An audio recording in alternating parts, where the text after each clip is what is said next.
Doctor लूमर का इसार।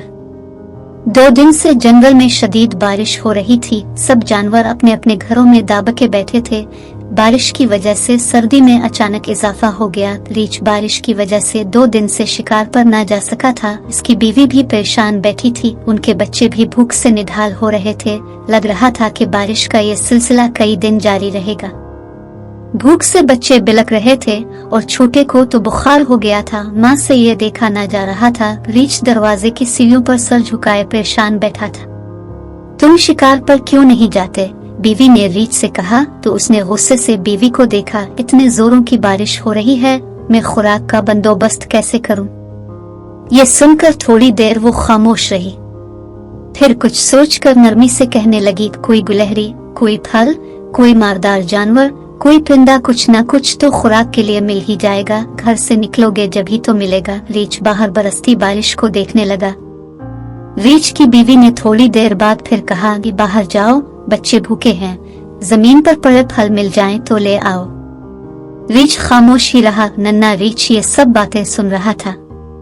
वो चुपके से अलिफाटे और बगैर बताए बारिश में ही बाहर निकल आया। इसने चंद दिन पहले बेरी के एक दरख्त पर शहद का छत्ता देखा था। वो बरसती बारिश में अलिफादेर को चल पड़ा। इसे भूख लग रही थी क्योंकि 2 दिन से इसने कुछ भी नहीं खाया था। अचानक बारिश तेज हो गई। इसे अपनी वालिदा और वालिद की याद आई, लेकिन अब वो आधे रास्ते तक पहुंच चुका था, इसलिए खाली हाथ वापस जाना नहीं चाहता था। गहरे बादल छाए हुए थे। जब वो बेरी के दरख्तों के पास पहुंचा तो वो सब कुछ भूल गया। अच्छा खासा अंधेरा हो गया था। जब वो बेरी के पास पहुंचा तो इस वक्त ओले बरस रहे थे। इसने भूख की शिद्दत में किसी किस्म की परवाह नहीं की और बड़ी मुश्किल से इस दरख्त के पास पहुंच गया। लेकिन अब वहाँ शहद का छत्ता नहीं था। ओले तेजी से बरस रहे थे। इसका सारा जिस्म पानी से भीग गया था। शहद ना पाकर उसकी भूख और भी बढ़ गई थी। वो खुद को बहुत कमजोर महसूस कर रहा था। ओलों से बचने के लिए वो एक दरख्त के नीचे खड़ा हो गया। इस हालत में काफी देर गुजर गई। दूसरी तरफ इसके वालिदैन उसकी तलाश में बेचैन हो गए थे। रीछ जो बारिश में घर से नहीं निकल रहा था, अब जंगल में मारा मारा फिर रहा था। काफी देर बाद बारिश का जोर टूटा तो नन्ना रीछ वहाँ से घर की तरफ चल पड़ा। इसे सख्त सर्दी लग गई थी। जिस्म कांप रहा था। आदेर अलिफादेर देखता हुआ आहिस्ता आहिस्ता चलने लगा। थोड़ी देर बाद उसे एहसास हुआ कि वो अपने घर का रास्ता भूल गया है। रीछ के बच्चे को डर लगने लगा। अचानक एक तरफ से आवाज आई, जैसे कोई इसका नाम लेकर पुकार रहा हो। कौन है? कौन है वहाँ? इसने ऊंची आवाज में पूछा। तुम कहाँ हो? इसे अपने वालिद की आवाज सुनाई दी। थोड़ी देर बाद रीछ अपने बच्चे को बाजुओं में अलिफाटे घर ले आया। भूख और सर्दी से वो कांप रहा था। इसकी दवा लानी पड़ेगी, अम्मा ने बच्चे की हालत देखते हुए कहा। तो रीछ ने सर को हिलाया। बारिश काफी हद तक कम हो गई थी, लेकिन अभी हल्की फुल्की बारिश हो रही थी। रीछ ने कहा, बारिश रुकेगी तो जाऊंगी। डॉक्टर बंदर, जो डॉक्टर लूमर का खास शागिर्द था, उसने अपना अलग क्लिनिक खोल लिया था।